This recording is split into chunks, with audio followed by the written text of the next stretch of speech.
Continue with chapter trial balance. In this video, we are going to discuss the last topic of this chapter, that is when an obvious account head is missing. अब हमें पता ही है कि हर एक company में basically capital ज़रूर लगी होगी, कैश भी ज़रूर होगा, सेल्स भी ज़रूर होती होंगी, परचेजेस भी ज़रूर होंगी, क्रेडिटर्स भी ज़रूर होंगे, डेटर्स भी ज़रूर होंगे।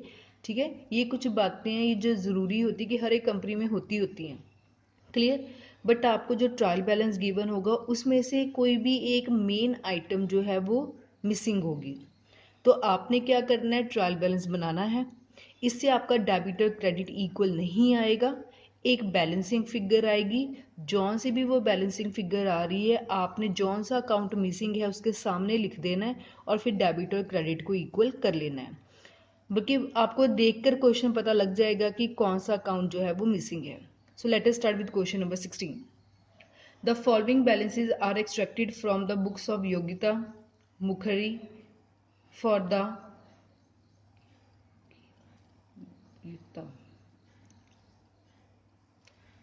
So let us start with question number 16. The following balances are extracted from the books of Yukta Mokhi for the year ending 31st March 2019. Prepare a trial balance. आपको ट्रायल बैलेंस बनाने के लिए बोला गया है, सो फॉर्मेट इज ऑलरेडी प्रिपेयर्ड। सबसे पहले आपको गिवन है कैपिटल। कैपिटल एक लाइबिलिटी होती है जिसका क्रेडिट बैलेंस होता है, सो क्रेडिट में लिख लिया। डेटर एसेट है, एसेट का डेबिट बैलेंस होता है। कैश एट बैंक एसेट है, इसका क्रेडिट बैलेंस होता है। इंटरेस्ट ऑन बैंक लोन, हमने बैंक का लोन लिया और उसके ऊपर इंटरेस्ट दिया, इंटरेस्ट देना तो हमारे लिए खर्चा है, खर्चे का डेबिट बैलेंस होता है। कैरेज इनवर्ट, कोई फैक्ट्री या ऑफिस के अंदर गुड्स मंगवाई होंगी, कुछ मंगवाया होगा, उसके लिए खर्चा दिया, खर्चे का डेबिट बैलेंस होता है। टेलीफोन सेट्स, सेट्स मतलब जैसे हमने लैंडलाइन फ़ोन कंपनी में लगवाए हैं या फैक्ट्री में लगवाए हैं तो वो तो हमारी एसेट होते हैं ना, सो एसेट का डेबिट बैलेंस होता है। ओपनिंग स्टॉक, स्टॉक एक एसेट है, डेबिट बैलेंस होगा। बैंक लोन, बैंक से लोन लिया है, वो हमारे लिए लाइबिलिटी होगा। बैंक लोन लाइबिलिटी है बट बैंक लोन के ऊपर जब इंटरेस्ट दिया जाता है तो वो हमारे लिए खर्चा होता है। Then it is discount allowed, हमने डिस्काउंट दिया तो कंपनी के पॉइंट ऑफ व्यू से तो उसका खर्चा हो गया ना, सो ये आ गया debit side. Share in Y company, हमने किसी और कंपनी के शेयर्स को परचेज किया है, जैसे हमने बाहर इन्वेस्टमेंट ही की होती है, सो हमारी इन्वेस्टमेंट है, हमारी एसेट है, एसेट का हमेशा डेबिट बैलेंस होता है। परचेजेस खर्चा है, डेबिट बैलेंस होगा। Loss of goods by fire, हमारी गुड्स जो है वो लॉस में, फायर के कारण उसका लॉस हो गया, अब एक्सपेंस हो गया, लॉस हो गया, नॉमिनल के अकॉर्डिंगली इसको डेबिट कर देंगे। अप्रेंटाइनशिप प्रीमियम, ये हमने पहले भी पढ़ा है कि जब कोई पर्सन हमारी कंपनी में ट्रेनिंग लेने आता है तो उसे हम कुछ पैसे चार्ज करते हैं, जब हम उसे पैसे ले रहे हैं तो कंपनी के पॉइंट ऑफ व्यू से उसके लिए इनकम हो जाती है, सो इनकम का क्रेडिट बैलेंस होगा। Then it is plant and machinery, plant and machinery हमारे लिए एसेट है, डेबिट बैलेंस होगा। क्रेडिटर लाइबिलिटी है, क्रेडिट बैलेंस होगा। बिल्स पेबल, पेमेंट करनी है, लाइबिलिटी है, क्रेडिट बैलेंस होगा। ड्राइंग्स हमारे लिए खर्चा है, डेबिट बैलेंस होगा। कैरेज आउटवर्ड, कंपनी के बाहर गुड्स भेजने के लिए खर्चा किया, खर्चा तो खर्चा ही है, डेबिट बैलेंस होगा। कमीशन रिसीव्ड है, कमीशन मिल रही है, जब मिल रही है तो हमारे लिए इनकम है और इनकम का क्रेडिट बैलेंस होगा। सेल्स रिटर्न, सेल्स का क्रेडिट होता है और सेल्स रिटर्न का डेबिट हो जाता है बिकॉज हमारी एसेट इंक्रीज कर जाती हैं। क्लेम पेड टू कस्टमर्स, हमने अपने कस्टमर को क्लेम दे दिया, उसका जो पैसा बनता था उसको दे दिया, हमने खर्चा किया, एक्सपेंस किया, एक्सपेंस का क्या बैलेंस होगा, डेबिट बैलेंस होगा। Then it is building, building हमारे लिए एसेट है, डेबिट बैलेंस होगा 25,000।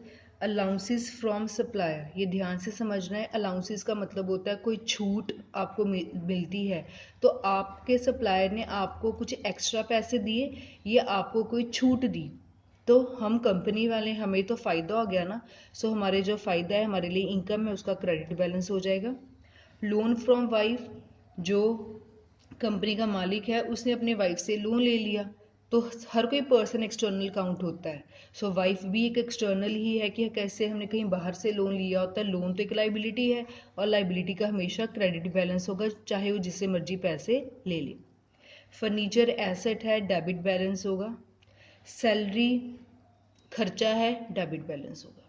सो सभी आइटम्स हमने लिख ली, डेबिट की डेबिट में, क्रेडिट की क्रेडिट में। अब जो ये टॉपिक था that was about when an obvious account head is missing, एक मेन अकाउंट मिसिंग है। सबसे पहले हमने क्या करना है, हमने टोटल करना है। सो अगर हम सभी डेबिट अमाउंट का टोटल करें तो डेबिट का टोटल हमारे पास आ रहा है 1,85,300, और अगर मैं क्रेडिट का टोटल करूं तो ये मेरे पास आ रहा है 95,300। हमें पता है कि हमने ट्रायल बैलेंस का जो टोटल है वो इक्वल रखना है। अब हमें पता है कि जो ट्रायल बैलेंस है उसका टोटल इक्वल होना चाहिए। डेबिट में बन रहा है 1,85,300, क्रेडिट में बन रहा है सिर्फ 95,300। सो बैलेंसिंग फिगर कौन सी साइड आएगी, क्रेडिट साइड आएगी, क्योंकि क्रेडिट साइड बैलेंस कम बन रहा है। कितनी आएगी, दोनों को हम माइनस करके देख लेंगे तो ये आपके पास आ जाएगा 90,000। सो अगर मैं क्रेडिट साइड 90,000 डाल दूं तो इसकी वजह से दोनों साइड इक्वल हो जाएंगी, डेबिट और क्रेडिट, दैट इज 1,85,300। सो सबसे पहले तो आपने बैलेंसिंग फिगर ही ढूंढनी है कि वो डेबिट साइड आ रही है कि क्रेडिट साइड आ रही है। ठीक है, जैसे हमने इसमें ढूंढ लिया 90,000। अब देखना है कि क्रेडिट साइड कौन सी वैल्यू मिसिंग है। जैसे हमें पता है कि क्रेडिट में क्या मेन आता है, एक तो कैपिटल ज़रूर होगी हर एक बिजनेस में, हर एक बिजनेस में क्रेडिटर ज़रूर होंगे, लाइबिलिटी है उसका क्रेडिट बैलेंस होता है, हर एक बिजनेस में सेल्स ज़रूर होंगी। सो इस क्वेश्चन में अगर देखें तो कैपिटल हमें ऑलरेडी गिवन है, हमें कंपनी के जो क्रेडिटर्स हैं वो भी हमें गिवन है। ठीक है, रह क्या गया, सेल्स। अगर हम क्वेश्चन की तरफ ध्यान दें तो कंपनी को इनकम्स कहाँ से हो रही है पूरे साल की, सेल्स तो कहीं गिवन ही नहीं है। सो सेल्स का क्रेडिट बैलेंस होता है। सो जो ये 90,000 मेरे पास आया इसको मैं क्या ले लूँगी, सेल्स अकाउंट। ठीक है, ये मेरे लिए है एक बैलेंसिंग फिगर।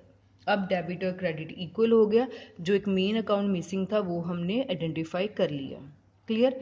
आपको पहले बैलेंसिंग फिगर ढूंढना है, फिर उसके अकॉर्डिंगली देखना है कि कौन सी आइटम्स का डेबिट बैलेंस होता था, किसका क्रेडिट हो रहा था, फिर उसके अकॉर्डिंगली आपने ये सोचना है। सो देखो आपने देखना मेन अकाउंट होते हैं, कैपिटल ज़रूर होगी हर एक कंपनी में, सेल्स ज़रूर होनी चाहिए, परचेजेज ज़रूर होनी चाहिए, डेटर ज़रूर होने चाहिए, क्रेडिटर ज़रूर होने चाहिए। इसके अलावा शायद कोई और आइटम नहीं होगी जो मिसिंग में आए, क्योंकि ये तो हर एक कंपनी में होगी। बाकी जो आइटम्स होती हैं वो डिपेंड करता है कंपनी किस नेचर की बनी है, बट जैसी भी कंपनी होगी ये तो बेसिक है, इसके अलावा तो बिजनेस हो ही नहीं सकता। क्लियर है। So this was about question number 16 in which we discussed when an obvious account head is missing. अगर हम फर्दर देखें क्वेश्चन नंबर 17, 18, 19, 20, 21 सिमिलर है। सो हम for the time being question number 20 नहीं करेंगे बिकॉज उसमें टैक्स की बात है, हमने अभी तक टैक्स डिस्कस नहीं किया। क्वेश्चन नंबर 21 भी नहीं करेंगे बिकॉज उसमें टैक्स की बात है, वो हमने डिस्कस नहीं किया। Then it is question number 22, 23, 24, 25। ये आप अपने लेवल पे खुद करें बिकॉज ये मिसलीनियस प्रॉब्लम है, हमने पूरा चैप्टर डिस्कस कर लिया डिटेल में, उसके बाद you can do it yourself. So this is the last video of chapter trial balance.